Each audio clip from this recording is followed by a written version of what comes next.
My name is Emmy Apavio. I'm here with Kanyon Sayers Roods. Kanyon Sayers Roods, I should say. Kanyon is a local Indigenous activist for truth and history, and we're here to talk about truth, elements of truth and history, how to be a good advocate, and how people are addressing that today. So, Kanyon, welcome. Thank you. I'm so very glad to be here. So I understand that you're a member of the Ohlone tribe. I am a member of the Indian Canyon Mutsun Band of Costanoan Ohlone people. I am an Ohlone activist, yes. And that you also have a native name that you go by as well. Yes. How I would introduce myself in a general setting, I would say Kanrakat Kanyon Coyote Woman Sayers Roods. And I would say Mishmin Tuhis, good day, and that is in the Mutsun Ohlone language. My native name is Coyote Woman, and in the Chumash language, Hahashkani is the female Coyote Woman, because Hahashka is coyote and Nik. So Coyote Woman is a name given to me by an elder. And coyote in many California Native stories has a unique history, and I always share that in my bio. And coyote is a trickster, a storyteller, a being who sometimes teaches people what not to do by doing it. Mm-hmm. And in my life, I have always been an individual who loves philosophy. I'm a critical thinker. I sometimes haphazardly jump into things quickly, or sometimes I take a step back, or I'll fight for the underdog even if I don't believe in the underdog. And it's because it's the matter of perspective. And over time, an elder in our community witnessed that characteristic within me and gifted me the name Little Coyote. And for many years I was Little Coyote, and as I develop into maturing into adulthood, those in the community witnessed me as Coyote Woman. And yeah, in many California Native stories, coyote isn't always looked at as, oh no, bad energy, or everyone go follow. So coyote is a being that sometimes remains on the edge, can work with groups well, can be independent and solo, can be a fool and definitely reap the benefits, reap the punishments and the benefits of the bad behavior, and that shares lessons to let the people know what not to do. And then times, even in emergency, that coyote will find the answer, and the people will be like, are you sure? Are you sure? Well, we don't have any other choice, and ta-da, coyote pulls through. And so it's never one thing like stay away or totally lean on. Be wary, be attentive, and I've always been that type of personality. That's amazing.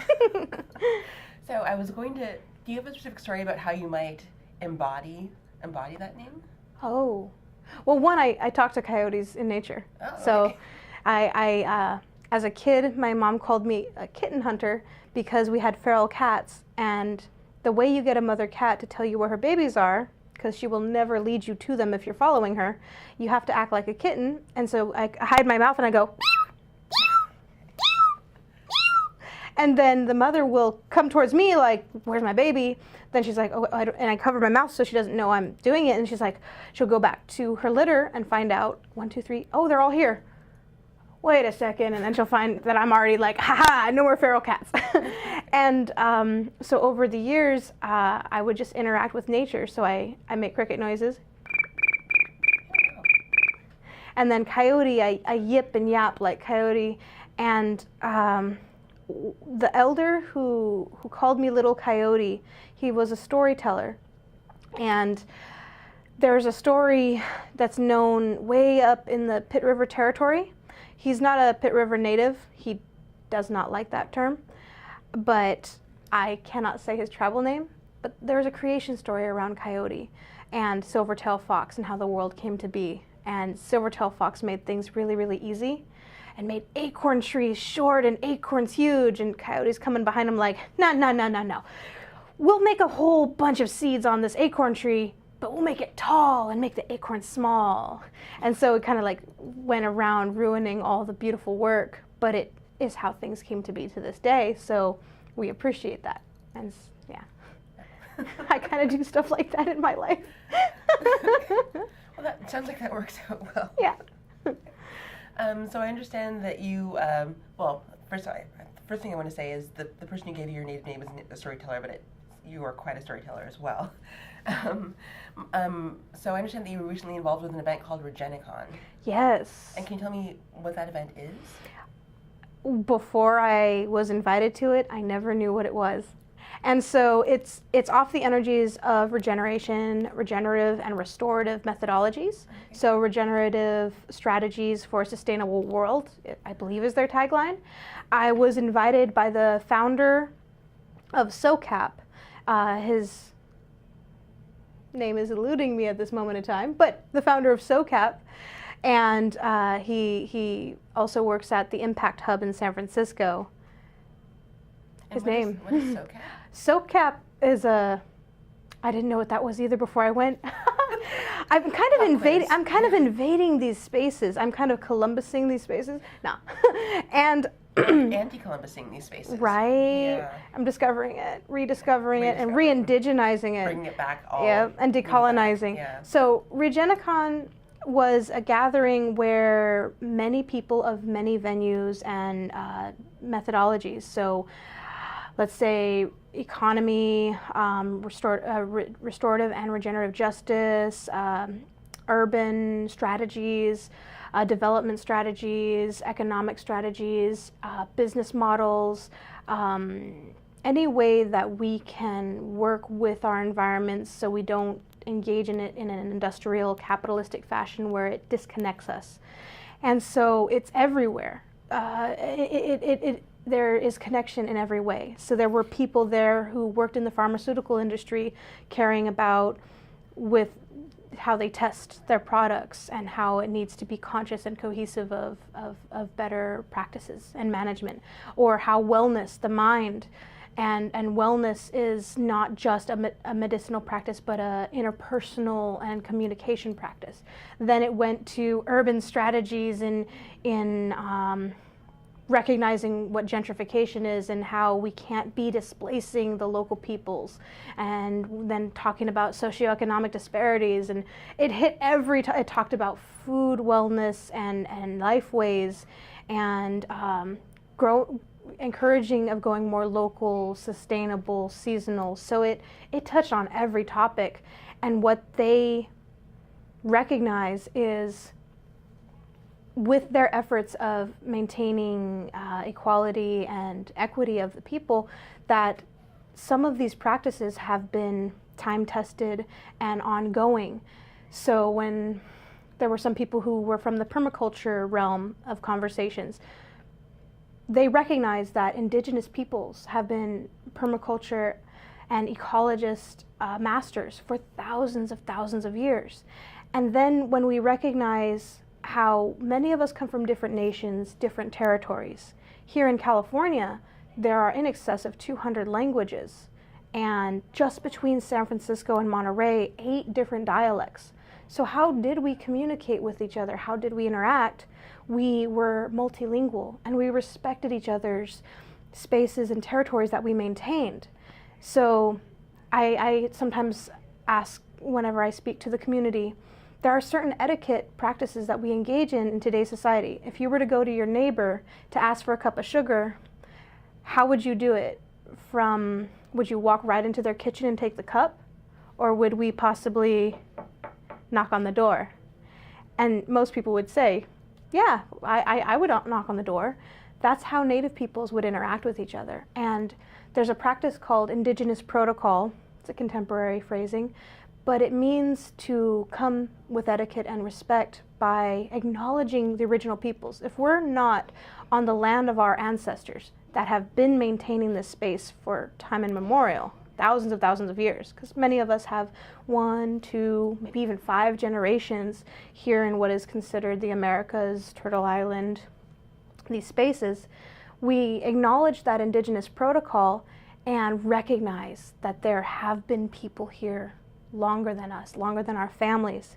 And by recognizing that, that's why I was invited into that space, was to recognize the land, because I am a rambunctious, loud, nomadic native who tends to raise that awareness a little bit more aggressively.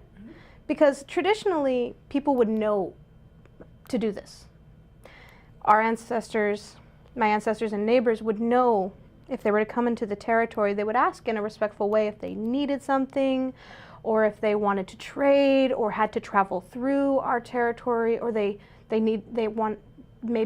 a medicine person in our area, or an actual harvestable medicine, and they needed access. They wouldn't come and just grab it and be like, "This is mine." They'd come through and ask permission, and that is a practice that we all would recognize, being either on the receiving end or the seeking and requesting end. And because as an Indigenous person, I wish other people were familiar of this practice, because it's conducive of a consent culture. It's helpful in recognizing that there are people with differences, and we respect and regard each other with integrity, and we recognize and see each other with visibility. And in today's, I call it post-colonial settler society, we are absent of that etiquette, and it's sometimes painful. So I say I will aggressively and assertively instigate myself in some of these circles, like RegenaCon, like SOCAP, with the help of many amazing community members, because I know I couldn't have done it alone. So I do acknowledge all those wonderful beings who helped me get to those spaces. And then my own self, visiting San Francisco, I am a Southern Ohlone person from Indian Canyon, which is by Hollister in the Mutsun Ohlone territory. When I visit San Francisco, I recognize the First Nation peoples, the Ramaytush-speaking Ohlone peoples.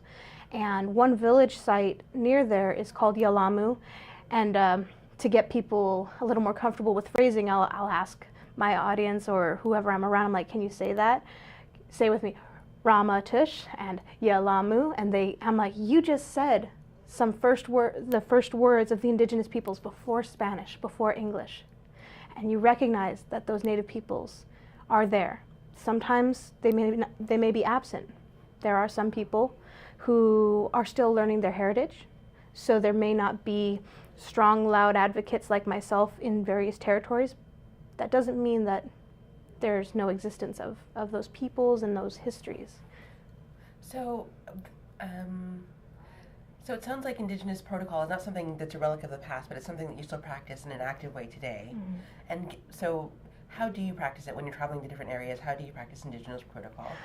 As best as possible by becoming more familiar with the history of the land and of the peoples. And sometimes it is hard. It's really hard because some things are not always Googleable, or you say First Nations peoples or Indigenous peoples. But I'm so excited. There is a website that there's a few efforts that other nations have been doing to recognize this. And one of them is native-land.ca. Native Land CA is recognizing and honoring native land. So I believe they have an interactive map that you put in your zip code, and it finds some people have been putting data in there and continue to do so, because it does need some updating, and they even acknowledge it. They have a pop-up saying, we've gotten a lot of feedback, we're working on it. And they are raising awareness of, there's this thing called land acknowledgements, which is like Indigenous protocol, acknowledging a part of the protocol. And land acknowledgements is acknowledging the land, acknowledging the indigenous peoples who have been stewards of the land. If they're present, or if just some of the history is present, we need to acknowledge that and heighten that visibility and awareness. And so I believe that it's even trending as a hashtag honor native land. And I'm excited about that because it shows that there are people who are being advocates for truth in history. And it's so very important. And it's just one step towards those protocols. And it's seeking permission to be in those spaces, to take advantage of what is present there, and then to give visibility to the local perspectives and engage them with a consent, an opportunity to consent in that interaction by saying, is it possible to be there? And then they can say yes or no. So when people choose to engage in those ways, what does that mean? What does that mean? And how does that feel? It feels empowering. It feels like reconciliation. It feels like respect. I actually am still feeling a happy feeling from just coming from an interaction like that. I was just at San Francisco at the De Young Museum, and I've been there a few times, and that's in Ramaytush Ohlone territory, and the chairman of the Ramaytush Association invited me, saying he couldn't physically be there. Would I be there for that interaction and that ceremony? And I said, with your permission, of course. and that gave me the consent to be there, which is so very important, because I wouldn't do it like, I'm allowed to speak for the people without that regard. So already I'm engaging in that protocol. And it was a repatriation of Te Papa Maori artifacts. So the De Young Museum had artifacts of the Maori people, and they were repatriating them. And so many times we think, oh, something's available to us to be shown or shared, and some people don't know where it came from. I think you might recognize one of the scenes from Black Panther, when one of the individuals was in the museum. Yep, and the interaction was how someone was proud to present this piece of art and media to the public as if it were something to be praised, and another individual who's like, who are you to take this away from its culture and present it, like at what authority? And that was quite similar, and I really loved witnessing the interaction with these diplomats and respected people of the community, because they have been working on repatriation for years, and they were so articulate and beautiful in the way they did it, because they spoke to the artifacts in their language, they sang to them, interacted with them, they held a protocol of integrity, letting us know, please no food, water near, we're going to interact this way. They cued us in, and then we were able to celebrate that reconnection. And in all reality of me thinking, if it were in a time where all of us were still hurt and in grief with that colonial trauma, it would be like, how dare you have these pieces and put them on display? It's about freaking time you're giving it back. Who are you to be in charge of this? They were so amazingly respectful, saying, this is a bond. This is an opportunity to create community. We have this connection overseas, no matter how far or distant our ancestral pieces are. There's never been a severed connection. It's just sharing, and it's time that we reconnect and it comes back home. And we thank you, and we recognize the native peoples of this land, and we recognize the hosts and carekeepers of De Young, and thank them for holding these items with respect and regard in the energy of presenting them to the public for education. And we are so very appreciative that this opportunity to reconnect and bring them home is of utmost importance. And we're thankful that this interaction can transpire. And I was like, oh, you guys are good. Wow. Like, because there are times where I myself as a Native person have this internal angst and frustration with some of mainstream society, being that people are so absent-minded of certain interactions and they don't know any better. And I myself am still healing some of these traumas, that why do I have to be the calm diplomatic one and be respectful when they themselves can't even conduct themselves with respect, integrity, or even sensitivity? But I realize people don't know, and if I just come at them in an angry, upset fashion, we might just be combative, and not that much good can come of it. But if I come from a standpoint of, I want to share perspective, and I want to share some of my experiences and certain things, I find I can interact with people on a respectful fashion to the point where they themselves can come to a conclusion.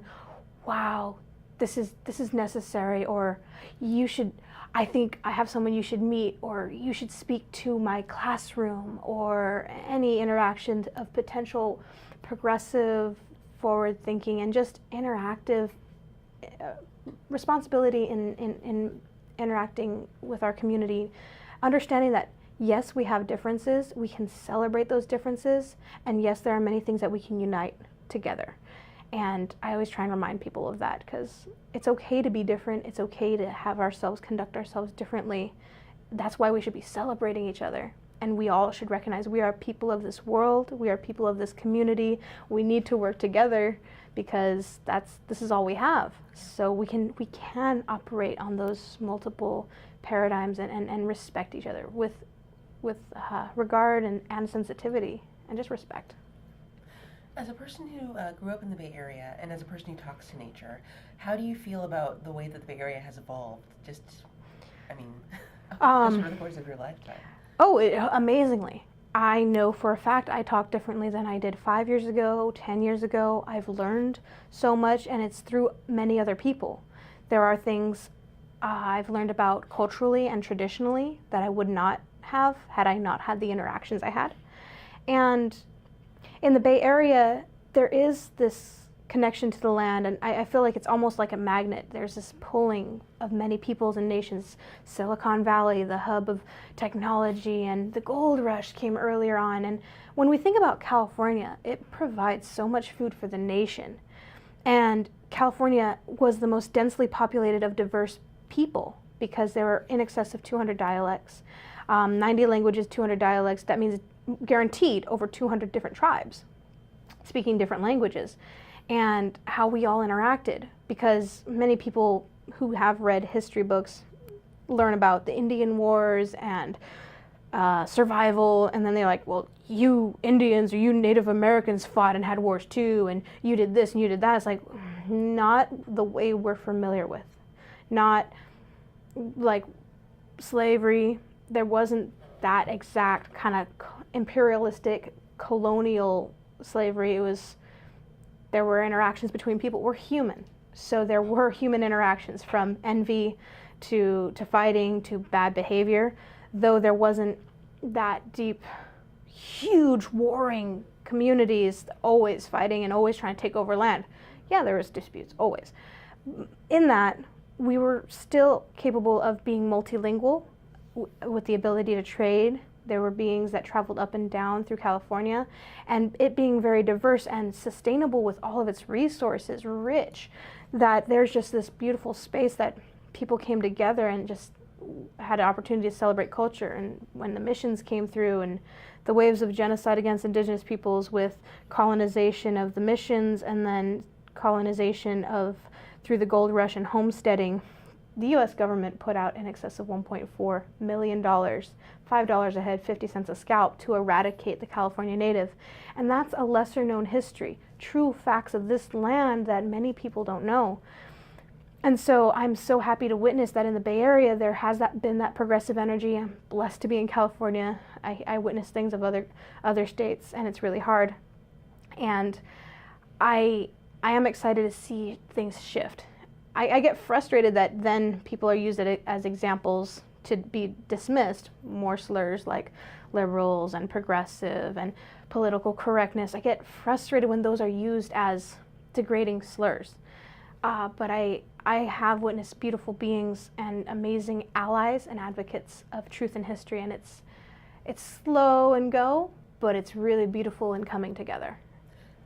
And so, speaking as a person who's an advocate for truth and history, and as a person who, again, is very connected to the land, very happy to live in California, but also wants people to have a better understanding of what the true history of California is, what, in 5 seconds or less, what do you want people to know?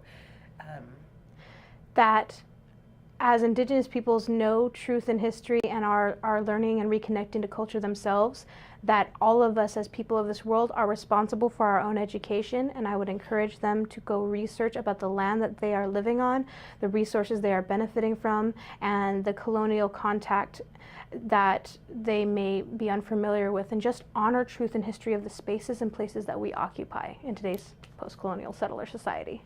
And then do you have a website, or do you have any resources that you might suggest for people to learn more about? IndianCanyonLife.org is one website that I maintain. And then pretty much you can just Google my name or just Kanyon Coyote Woman. And that's Kanyon with a K, Coyote Woman. I occupy the greater portion of the first few pages of Google, and I'm a social media marketer. So accessing those spaces, I dominantly operate on Facebook, Instagram, and I always encourage people to interact, ask questions, shoot a message, and be responsible for our education, learn about these spaces and places and histories.